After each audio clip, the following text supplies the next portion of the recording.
소액으로 돈을 벌고 싶으셔서 지금 영상을 클릭하셨다면 정말 잘 클릭하신 겁니다. 오늘 영상 끝까지 보시면 소액으로도 부자가 될 수밖에 없는 부의 자산에 올라타는 핵심을 알려드리겠습니다. 대부분은 부동산 투자는 수억 원이 있어야 시작할 수 있다고 생각을 하시는데요. 하지만 저는 2019년에 3천만 원을 들고 투자를 시작했어요. 그리고 6년이라는 시간 동안 30건 이상의 투자를 하면서 소액으로도 분명 성공할 수 있다는 걸 증명하고 있습니다. 안녕하세요, 부의 레시피입니다. 모두들 부동산이 너무 올라서 내 집 마련을 포기하고 있는 지금도 저는 소액으로도 얼마든지 부의 차선으로 올라탈 수 있다고 계속해서 이야기를 전달해 드리고 있습니다. 오늘 영상에서는 제가 직접 경험한 시행착오와 성공 전략을 솔직하게 공유 드려 보겠습니다. 오늘 영상 끝까지 보신다면 진짜 소액으로도 부자가 될 수 있다는 걸 알게 되실 거예요. 오늘 개념만 잘 이해하신다면 이 영상 하나로도 인생이 바뀔 수 있습니다. 그럼 시작해 볼게요. 2025년 현재 빌라 시장은 아주 큰 기회이자 저평가가 만연해 있는 상황입니다. 물론 소액 투자에는 꼭 빌라만 있는 건 아니에요. 지방이나 갭 투자를 활용하면 아파트로도 소액으로 접근할 수 있습니다. 하지만 저는 그 투자로는 부의 차선에 올라탈 수 없다고 말합니다. 그리고 콕 집어 지금 재개발을 해야만 한다고 말씀을 드리는데요. 왜 그렇게 이야기를 드리는 걸까요? 그걸 한번 말씀드려 볼게요. 소액으로 부의 차선에 올라타려면 어떻게 해야 될까요? 소액일수록 레버리지를 잘 활용해야만 부의 차선으로 올라탈 수가 있습니다. 레버리지 활용 없이 아무리 투자를 잘한다고 해도 절대 부의 차선에 올라탈 수가 없습니다. 그래서 가진 돈이 소액일수록 레버리지를 정말 잘 활용해야 하는데요. 먼저 레버리지라는 개념이 생소하신 분들이 있을 수도 있어서 한번 말씀드리고 가면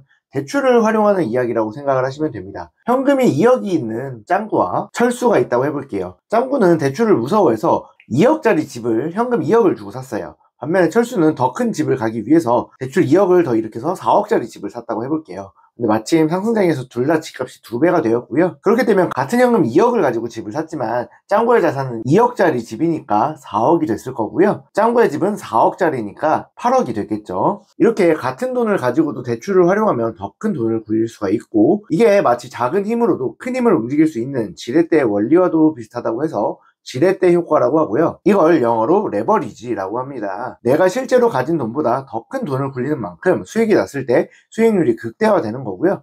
이 사례에서도 분명히 같은 2억을 가지고 집을 샀고 둘 다 2배가 되었지만 짱구는 2억을 벌고 철수는 4억을 번 것처럼 레버리지는 이런 수익률을 극대화하는 효과가 있습니다. 그래서 일반적으로 부동산 공부를 처음 시작할 때 레버리지의 긍정적인 효과를 정말 강조하게 되는데요. 이렇게 레버리지의 장점을 극대화하는 소액 투자를 하기 위해서 본인이 가진 돈의 최대한의 레버리지를 활용해서 일반적으로 가장 많이 선호하는 아파트 갭 투자나 실거주로 많은 분들이 투자를 시작하시는데요.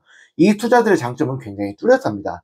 실거주는 주거가 일단 먼저 안정이 되고요. 규제가 거의 없습니다. 그리고 난이도가 굉장히 쉽다는 장점이 있어요. 갭 투자도 마찬가지로 난이도가 굉장히 쉽고 이자 같은 추가적으로 나갈 비용도 없고요. 거기에 전세금을 레버리지로 활용하기 때문에 꼭 자기가 살아야 할 동네도 아니라서요. 선택의 폭이 굉장히 넓고 소득이 적은 사람들도 전세금을 레버리지로 사용하기 때문에 비교적 적은 투자금으로 큰 레버리지를 사용할 수가 있습니다. 이 두 투자법 모두 수익을 극대화하기에 굉장히 좋은데요.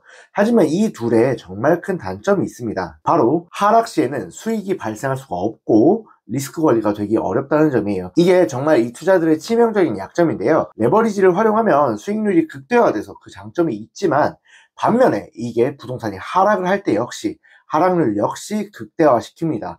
그래서 10에서 15% 정도만 하락을 하더라도 거의 투자 원금의 전체가 사라질 수가 있는 게 바로 갭 투자입니다. 그래서 반드시 상승을 해야만 수익을 볼 수 있는 그런 투자인데요. 반면에 재개발은 그렇지 않습니다. 재개발은 단순히 싸게 사와서 가격이 오르면 그 시세 차익을 취하는 구조가 아니라요. 시장이 상승하면 그 수익은 다른 갭 투자나 이런 투자보다 훨씬 수익이 큰 대신 시장이 하락하더라도 충분히 수익이 가능한 구조입니다. 어떻게 이런 투자가 가능할 수가 있을까요? 바로 재개발은 확정된 미래 가치를 현재 가격으로 산 뒤에 시간을 들여서 싸게 사오는 구조이기 때문에 이런 말도 안 되는 투자가 가능합니다. 그렇다면 정비 사업이란 무엇일까요? 간단합니다. 왼쪽같이 낡아 있는 이런 동네를 오른쪽과 같이 깨끗하고 새로운 동네로 바꾸는 이런 과정이라고 생각을 하시면 됩니다. 그 과정에서 기반시설까지 모두 함께 뜯어고치면 재개발이고요. 기반시설은 살린 상태로 가면 재건축이라고 생각하시면 됩니다. 그래서 아파트 같은 경우에는 건축물은 노후했지만 기반시설은 괜찮으니 도로나 기반시설은 그대로 둔 채 딱 아파트 단지만을 대상으로 재건축을 진행을 하고요. 재개발 같은 경우에는 도로부터 시작해서 상권, 학교같이 기반시설까지 새롭게 아예 계획을 짜서 뜯어고치게 됩니다. 이렇게 헌 동네를 허물고 기반시설까지 포함해서 새 동네를 짓는 걸 바로 재개발이라고 합니다. 그래서 재개발은 잘만 활용하면 정말 크게 부를 이룰 수 있는 좋은 수단인데요. 하지만 그럼에도 정말 많은 분들이 재개발이라고 하면 너무 멀고 어렵고 남의 이야기라고만 생각을 하십니다. 그래서 재개발에 대한 본격적인 설명을 시작하기에 앞서서 재개발에 대한 편견을 먼저 좀 해소를 해드리고 설명을 해드려 볼게요. 첫 번째 편견은요, 바로 돈이 많아야만 할 수 있다는 편견입니다. 일단 재개발하면 가장 먼저 떠오르는 곳들이 어떤 곳이죠? 여러 뉴타운들이나 한남, 성수, 노량진 같은 그런 곳들입니다. 이런 곳들은 일단 대부분 입지도 정말 좋고요. 오랜 기간 사업을 진행을 하면서 프리미엄이 많이 형성이 되어 있죠. 그래서 범접하기가 좀 어려운 게 사실입니다. 물론 3에서 4년 전까지는 재개발이 진행되는 곳들은 초기 단계였어도, 그리고 입지가 조금 좋지 않아도 상당히 비쌌던 건 사실이에요. 하지만 이번 하락기와 전세 사기를 겪으면서 재개발은 저렴한 곳들이 정말 많이 생겼습니다. 그래서 지금은 3천에서 4천만 원 정도의 소액으로도 충분히 접근이 가능한 곳들이 정말 많이 있습니다. 네, 그리고 두 번째 편견으로 넘어가 볼게요. 무조건 오래 걸린다는 편견입니다. 재개발은 무조건 10년 이상이 걸린다고 해서 투자를 하면 10년 이상씩 묶인다고 생각을 하시는 분들이 굉장히 많아요. 하지만 이것도 굉장히 잘못된 편견입니다. 재개발은 구역에 따라 아주 짧게도 수익을 낼 수 있고, 조합 설립인가, 사업 시행인가, 시공사 선정, 감정평가, 관리처분인가, 이주 등등 모든 시기마다 매도 포인트와 매수 포인트가 존재를 하게 됩니다. 그래서 재개발 사업 자체가 오래 걸리는 건 분명히 사실이지만 무조건 오랜 기간 투자를 해야만 수익을 볼 수 있다는 건 굉장히 잘못된 편견이고, 오히려 시기마다 다양한 매도 포인트가 있어서 수익 실현이 굉장히 용이하고 환금성이 좋습니다. 세 번째로 흔한 편견은 재개발은 무조건 위험하다고 생각하는 부분입니다. 물론 재개발은 단순한 부동산 투자가 아니라 아파트를 짓는 시행사업의 일종인데요. 그렇기에 부동산 투자와는 굉장히 다른 성격을 갖게 됩니다. 단순히 아파트 투자를 하거나 청약을 받는 거에 비해서는 사업적인 리스크가 존재하긴 해요. 하지만 그렇다고 이걸 무조건 더 위험하다고 볼 수는 없는데요. 아파트 투자나 청약 투자에는 없는 사업 리스크가 존재하는 대신에 아파트 투자에는 없는 안전마진을 가지고 훨씬 저렴한 금액으로 살 수 있고요. 소위 말하는 아라를 선점할 수 있게 됩니다. 사업 리스크는 정말 잘 체크를 해봐야 되지만 체크리스트를 잘 만들어서 체크하면 충분히 선별이 가능하기도 하고요. 그래서 사업 리스크를 무서워는 하되 좋은 사업장을 걸러낼 수 있는 눈을 기른 뒤에 투자를 하시면 안정적으로 충분히 안전마진을 확보하고 로얄층을 확보하면서 투자를 할 수가 있게 됩니다. 그리고 네 번째 편견으로는요, 바로 너무 복잡하다는 거예요. 사실 이거는 편견이라고만은 볼 수가 없을 것 같습니다. 실제로 처음 공부하는 입장에서 재개발의 과정은 정말 방대하고 복잡하고 긴 게 사실입니다. 그래서 그만큼 진입장벽이 높고요. 이러한 진입장벽은 한번 건너온 이후에는 그 누구보다 나를 더 단단하게 지켜주는 성벽이 되게 됩니다. 그래서 딱 한 달에서 두 달 정도만 집중해서 재개발 개념을 익히시고요. 천천히 오랜 기간 꾸준히 공부해 나가시다 보면 생각보다 정말 더 크게 커버린 내 자산을 볼 수가 있을 겁니다. 그럼 이렇게 진입장벽 높은 재개발을 우린 왜 시작을 해야만 할까요? 재개발로 어떻게 하면 돈을 벌 수 있을까요? 네, 재개발이 부를 가져오는 핵심 원리는 크게 두 가지입니다. 첫 번째로 안전마진이라는 개념이 있고요. 두 번째로는 더블 레버리지라는 개념이 있습니다. 이 두 가지 개념에 대해서 한 가지씩 설명을 해드려 볼게요. 네, 첫 번째로 안전마진에 대해서 먼저 설명을 해드리겠습니다. 안전마진이란 무엇일까요? 네, 지금 재개발을 하고 있는 곳에 빌라를 사서 나중에 아파트를 받게 되면 우리는 무조건 돈을 벌게 되는 걸까요? 만약 주변 아파트 시세가 5억 5천인데 내가 이 재개발 구역이 싸서 2억 정도에 샀다고 해볼게요. 그런데 나중에 분담금을 4억 정도를 내게 되면요, 우리는 이 아파트를 얼마를 주고 산 거죠? 네, 6억을 주고 산 거예요. 사실상 5억 5천짜리 아파트를 5천만 원을 더 주고 시간까지 들여서 산 거죠. 이건 재개발에 성공을 했다고 하더라도 투자에는 실패를 한 겁니다. 그래서 재개발 투자의 핵심은 바로 내가 이 물건을 사서 최종적으로 아파트를 얼마에 사온 건지 총 매매가를 산출할 수 있어야 하고요. 그리고 이 총 매매가를 구했을 때 내가 주변 시세 대비 얼마나 싸게 사오는 건지 이 안전마진을 정확하게 책정하는데 재개발 투자의 핵심이 있습니다. 우리가 청약을 기대할 때 대부분 로또 청약을 기다리시죠. 근데 그럼 걔네가 로또라는 걸 우리가 어떻게 확인할 수 있죠? 네, 주변 시세가 20억인데 만약에 분양가가 10억 정도에 나왔어요. 그러면 당첨되는 순간 10억을 버는구나, 이렇게 바로 알고 이야기할 수 있는 것처럼 주변 시세 대비 얼마나 싸게 사오는지, 이게 바로 안전마진이고 재개발의 핵심입니다. 그리고 재개발 투자는 청약통장이나 가점 필요 없이 100% 확정적으로 로또 청약에 당첨될 수 있는 권리를 사는 것과 같은데요. 그런데 청약과 재개발은 다른 게 있습니다. 바로 청약에는 일반 분양가가 딱 정해져 있어서 안전마진이 얼마인지 구하기가 너무너무 쉬운 거죠. 하지만 재개발에서는 이 안전마진을 개선하기 위해서 그 요소가 아주 많이 있습니다. 재개발에서는 이 모든 개념을 다 완벽히 이해할 뿐만 아니라 이걸 하나하나 다 가지고 놀 줄 알아야 돼요.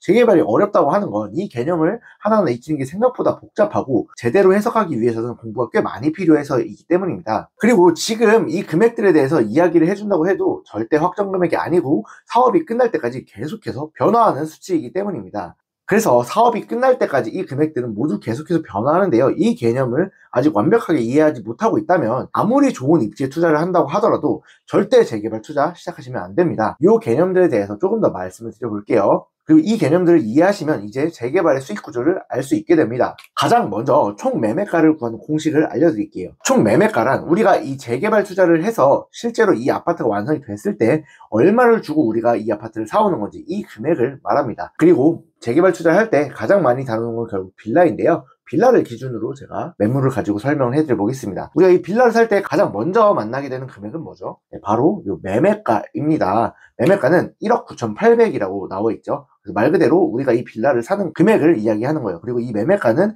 감정가와 프리미엄으로 나뉘게 되는데요. 네, 감정가는 종전자산평가액이라고도 하고요. 우리가 원래 갖고 있던 빌라의 가치를 얼마를 쳐줄 것이다, 이런 개념인데요. 그래서 감정평가액이 나오고 나서도 우리 집의 가치가 너무 적게 나왔다고 손해를 하면서 실망 매물이 정말 많이 나오기도 합니다. 여기서 살짝 꿀팁을 하나 드리고 가면 이 감정가는 실제로 진짜 이 집이 얼마다라는 이런 평가 금액의 의미보다는요, 이 재개발 사업에 있어서 조합원들 간의 지분 비율을 결정하는 감정평가라고 생각을 하시면 됩니다. 그래서 절대 금액보다는 남들보다 상대적으로 잘 나오는 게 훨씬 더 중요하고요. 내 지분이 얼마나 나왔는지 그 지분 비율이 훨씬 더 중요합니다. 그래서 감정평가가 나온 뒤에 실망 매물 중에서 상대적으로 비율이 잘 나왔음에도 불구하고 싸게 파는 물건들이 분명히 있거든요. 이런 걸 사게 되면 상당히 싸게 살 수 있습니다. 이 내용 하나만 제대로 알고 가더라도요, 수천만 원 이상 벌어갈 수 있는 그런 내용입니다. 그래서 이 내용에 대해서는 나중에 조금 더 자세하게 한번 다른 영상에서 다뤄보도록 하겠습니다. 우리가 사는 이 매매가와 감정가의 차이를 바로 프리미엄이라고 하는데요. 실제 감정평가의 가치보다 더 주고 샀다는 의미로서 프리미엄이라는 단어를 사용을 하는데요. 여기 같은 경우에는 감정가가 9,800만 원인데 1억 9,800만 원을 샀으니까 프리미엄은 한 1억 정도가 되겠죠. 이걸 이렇게 나눠서 보는 게 중요한 이유는요, 우리가 총 매매가를 구하는 가장 간편한 방법이 바로 조합원 분양가에다가 프리미엄을 더해주는 거기 때문이에요. 그렇게 해서 이 개념들을 모두 완벽하게 익히셨다면 우리가 이 재개발 물건을 삼으로써 실제로 이 아파트가 완성된 시점에 아파트를 얼마에 사오는 건지 총 매매가를 예상할 수 있게 된 겁니다. 그렇게 해서 방금 말씀드린 개념을 모두 익히셨다면 이제 총 매매가를 구할 수 있게 되신 거예요. 여기까지는 그렇게 생각보다 어렵지는 않으시죠? 여기서 총 매매가를 구하는 식을 좀 여러 가지로 보여드리고 이걸로 안전마진을 한번 구해보겠습니다. 먼저 안전마진이 뭐라 그랬었죠? 말 그대로 주변 시세 대비 얼마나 저렴하게 사오느냐입니다. 그리고 안전마진을 정확하게 계산하려면 우리가 총 매매가를 정확하게 계산할 수 있어야 돼요. 여기서 여러 방식의 총 매매가를 계산하는 방법을 알아보겠습니다. 먼저 매물 A가 매매가 3억에 감정가 2억, 그리고 프리미엄 1억, 분담금 4억, 조합원 분양가 6억, 주변 시세 9억 이렇게 돼 있다고 할 때 실제로 부동산에 가면 이 수치들을 가지고 이야기를 하게 되거든요. 그래서 요걸 가지고 한번 저희가 총 매매가를 구해볼게요. 총 매매가가 이 재개발 물건을 통해서 나중에 완성이 될 아파트를 사게 될 가격이라고 했죠. 먼저 첫 번째로 조합원 분양가에 프리미엄 이 두 개를 더했을 때 총 매매가가 나온다고 했습니다. 그렇게 해서 여기 매물 A에 대한 가격을 가져와 봤을 때요, 조합원 분양가는 6억이었고 프리미엄은 1억이라서 총 매매가는 7억이 나오게 됩니다. 그리고 아까 주변 시세가 9억이라고 했으니까 주변 시세 9억짜리를 저희가 총 매매가 7억에 사오게 되면서 한 2억 정도를 싸게 사온 거죠. 그래서 안전마진은 2억이다 이렇게 알아볼 수 있는 거고요. 두 번째 식으로 가볼게요. 감정가에 프리미엄을 더하고 그리고 분담금을 더했을 때 총 매매가가 나오게 됩니다. 마찬가지로 감정가 2억과 프리미엄 1억을 더하고 분담금 4억을 더하게 되면 총 매매가는 7억이 나오게 됩니다. 그리고 주변 시세는 9억이고 마찬가지로 안전마진은 2억이 나오게 되는 거고요.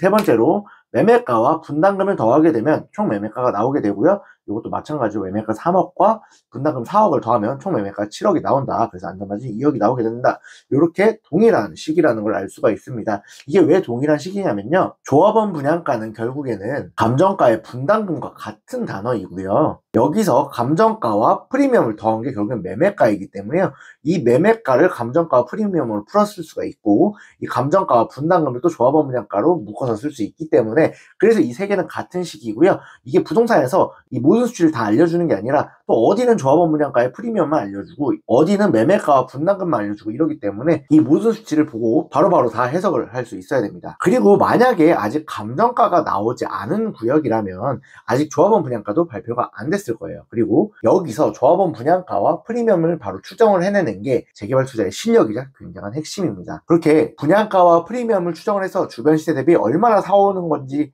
추정하는 게 진짜 중요한데요. 사실 이러한 감정평가가 나오기 이전의 투자는 초보자가 하기에는 상당히 어려운 영역입니다. 그래서 제가 다른 영상이나 카톡방에서 입지 좋은 초기 재개발들에 대해서 많이 말리는 걸 보셨을 거예요.